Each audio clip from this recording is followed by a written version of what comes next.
everybody. We're in the basement. Charlie, take it away. All right. Welcome to A Journey Divine, a special episode live from Fort Knox. We actually got down here and cracked the safe open.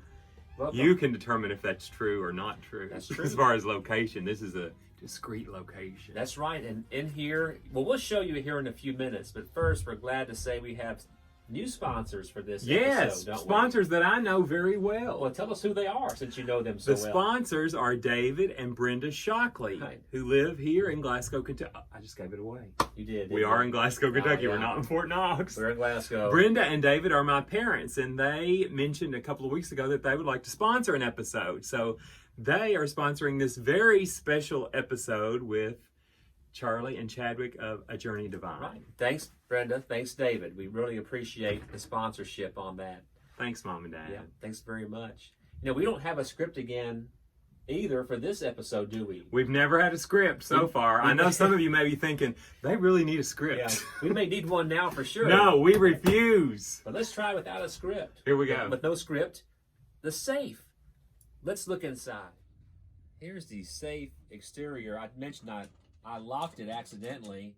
If anybody has any sandpaper or you know how to open these things without having the actual combination or what's it called, a stethoscope and all that, if you have some of that, we could use that to get this closed again. But this safe was built to hold things in securely. Just don't shut it or lock it when it's open. That defeats the purpose of it. And don't move it once it's in its location because it weighs about 1,000 tons. And watch your fingers, too, when you open and shut these doors. That's for sure. Well, here's the interior of the safe. And I would close it for you, but somebody actually locked it in the open position. I wonder who that was. It was me. So now it's stuck open. Anyway, this is the inside. It's got a little drawer, number 1. There's no gold. It's been replaced by junk, but another little area there. It's a neat safe. And you know, I was talking with you, Chadwick, about how this safe and the interior of the safe reminds me of the 4 episodes we have already done. Because of all the compartments in here, this whole safe reminds me of the divine journey. And there's so much empty space on our divine journey we've not even explored yet or filled yet. There's more to know. But we have filled some cubby holes, right? Our 4 interviews so far, and the way I look at it, have filled these 4 spots. At least they have for me, and hopefully for you viewing as well, that we've learned a few things that have plugged some holes in this safe. And for me, I've learned some things in these 4 interviews we've already done that have aided me in my divine journey. You know, Chadwick and I want to talk about, just to recap, our 4 previous interviews, these 4 holes we filled in our divine journey. Remember, those of you that have watched all episodes, our first one was with Sadine Agich. Sadine is the imam of the Bowling Green Islamic Center. And the thing that I took away from that, Chadwick, that I've still today, it's changed me, is the fact Sadine had mentioned folks in his faith community pray 5 times a day. And I had admired that dedication to prayer. So what I've done ever since then is that I've started a second time in my day of prayer or meditation. I'd always start out my day in a prayer or meditation or that conversation with the divine. But now I've added a second time to it in the afternoon. I'm not quite to 5 yet, but I'm working that way. And that's a lesson that I took on my journey divine from Sadine Agich at the Islamic Center. And whether it's prayer or just pausing to take a few minutes for yourself to focus, regain your balance, it's very important. And certainly then prayer is an important element there. You know, something else that Sadine mentioned, when he prays, he puts his head on the ground and touches the ground with his forehead.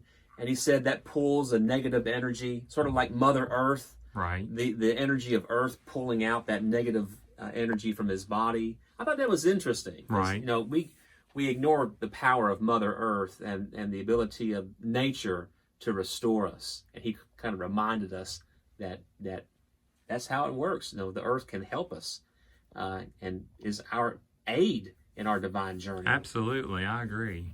But that was our first interview, and I trust everybody enjoyed that one. I know that we did. We were nervous starting out. Sure we were. But he put us at ease. He did, right. It was a great visit. And so we're not nervous now. That's why we could do this with no script and not even sweat it. But our second interview, Chadwick, we had was over at the Bowling Green Seventh-day Adventist on Cave Mill Drive in Bowling Green. Mm-hmm. Very nice pastor, Prescott Care. And Prescott gave us the tour of the place. Very beautiful facility. And I was thinking about, now, how did I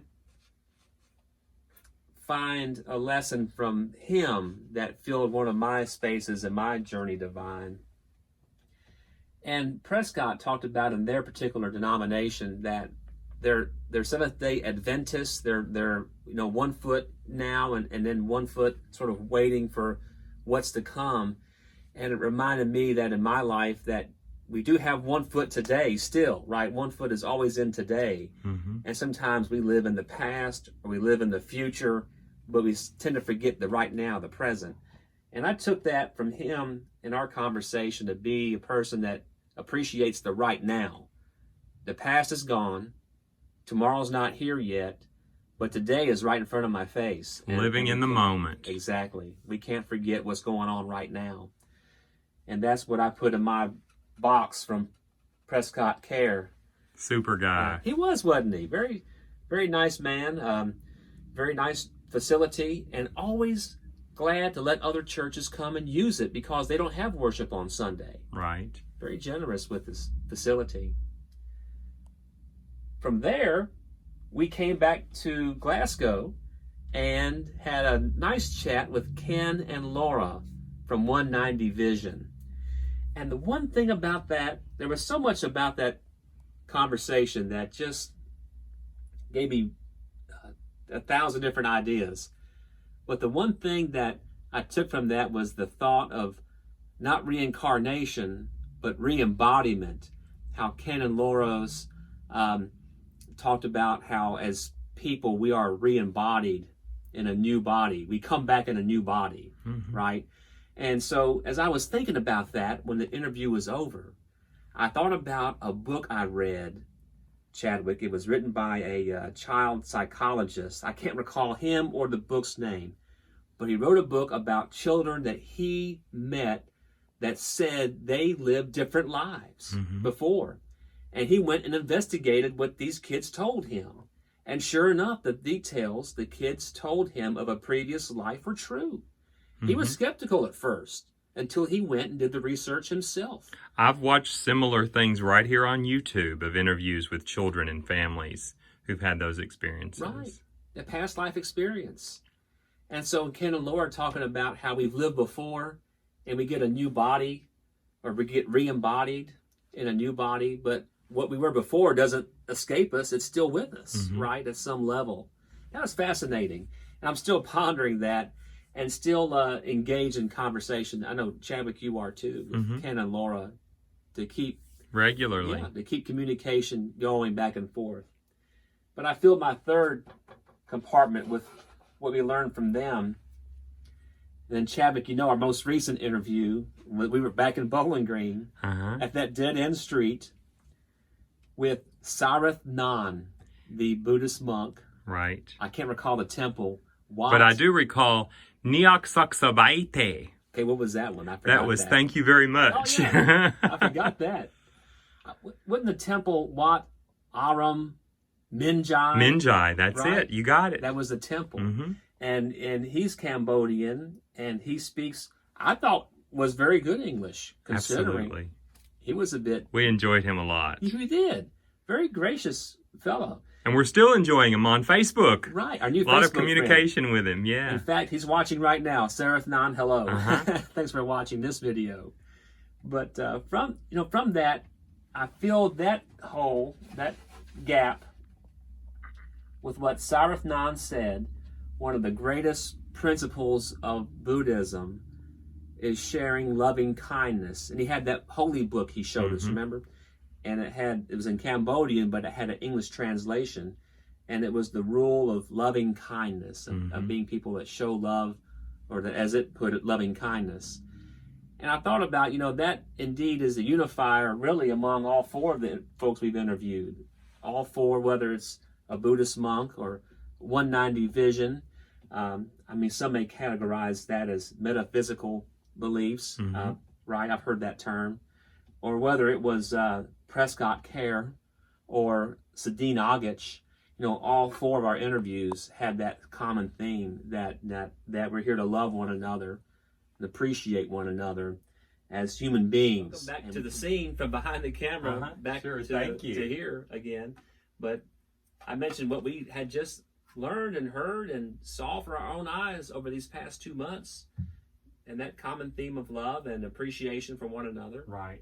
And that's what I keep seeing over and over, and that is one of our main objectives of this channel, is to demonstrate how all of the people that we've met with, 5 including Laura and Ken, they have a common theme, and that you can see the care in their eyes, and you can see the love and compassion for one another, for people as a whole, humanity, the earth. And so that's what I'm taking from each of these people and noticing as they talk, is that common theme of humanity, love, caring, compassion, and sharing what you've learned on your journey in order to help someone else along their journey. That's right. But no one pushing an agenda. No one's pushing their church or their ideas or their beliefs, just sharing. Yeah, no one said, you're wrong and I'm right. Right. I've not heard that from anybody. And you had a good point, too, about our journey with them, that they're all 5 people willing to help any way they can. And I think anybody watching, or either one of us, if we needed help from any of the 5, we know where to go. Right. Any of them would do what they could to help us physically or spiritually. And we all need help sometimes. We do. We all need help sometimes. The journey is better taken with people alongside of you. Right. And so they're alongside this community. And it's been a good 4 interviews so far. I love it. I love every minute of it. How do we hope to get? We hope to get even more interesting as time goes along, and we're going to get more technically savvy, and we have some great ideas coming up, especially with the nicer weather coming along. So. Right, with spring. Hope you stay with us. Yeah, stay with us. If you have ideas of people we can interview, you've already sent us some. We've had a lot of communication so far. Lots of response, comments, questions, suggestions. So we love the communication, whether it's on email or just here below in the comments. On Facebook, we get a lot of comments, suggestions, questions on Facebook too. So right. Thanks for your interaction. It makes a big difference. Makes for a better show. And by the way, soon, a lot of you know us pretty well. Some of you may not. But we're going to have a couple of interviews where we just talk about Charlie and Chadwick as individuals in our families, and kind of what our take is on love, life, and liberty. And I may need a script for that one, though. I'll go scripted for when once. It comes to ourselves, we might have to read it off the teleprompter. Get a teleprompter. But you will get an inside look at us and our beliefs, our lives, and we look forward to sharing that with all of you. So, again, thanks to your parents also. Thank you, Mom and Dad, for sponsoring this episode. And we have other people, as a matter of fact, who have contacted us and said, we're interested in sponsoring an episode. So, you may think, well, what are we do have cost, and we have some things that we have in mind that we can spend $5, $10, $20, $100, and we need to as well to make it happen. True. So we're certainly appreciative of all the people that are interested in helping us a little bit. Yeah, we would like to upgrade our camera to give you a better experience, and that does cost a few dollars. So if you'd like to sponsor us or to help us financially to make a better experience for all of us, we'd love the help. And so with that, thanks to our sponsors, What else can we add to this episode that we've not? There's no cash in here. No, there's no cash. There's no gold. And we haven't found anything of antiquity other than the fact of just the box itself. So I can't get it unlocked. So if you, we think we know a person who may have. I know one person that may have, or your sandpaper and stethoscope. I could use that.